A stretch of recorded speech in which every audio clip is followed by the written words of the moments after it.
people were saying, that's so depressing. I said, well, if you think this depressing, try hanging from a tree.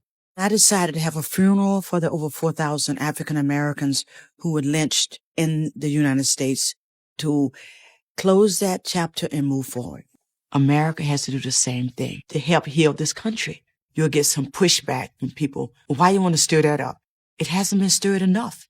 I can't bring them back, but I can give them a prayer. This clip comes from a 2019 documentary called Ashes to Ashes. It followed Winfred Rembert, an artist who survived an attempted lynching in Georgia in 1967, and Dr. Shirley Jackson Whitaker, an Amherst, Massachusetts physician who organized the 2016 memorial funeral for the thousands of Black lynching victims never given a proper burial. As a physician, she spent her career treating patients, including Rembert himself, for the trauma this history left behind, and she came to believe the country can't heal from what it refuses to name. That belief is what drove her to organize a 2-day homegoing service, giving over 4,000 forgotten victims the funeral they never got.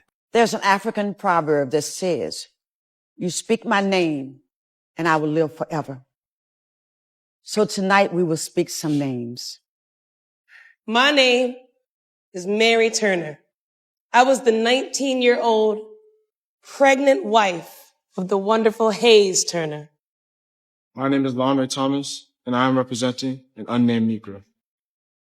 But when I confronted his murderers, they lynched me and burned my body. My name's Kaya Bellamy, and I'm representing Eugene Azar. They ripped my unborn baby out of my belly, ensuring his death along with mine.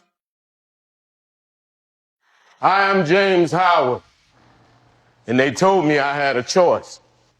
Either I could die with my son, or I could watch him die and live to tell the story. I had no choice. I had my wife and other children to look after, to live for. And as my son cried and begged and pleaded for his life, they bound his hands and feet and forced him into the river.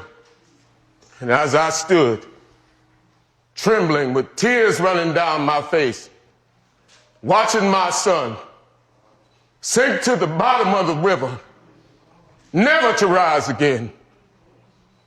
Never to rise again. So in unison, whoever you're representing, speak that name.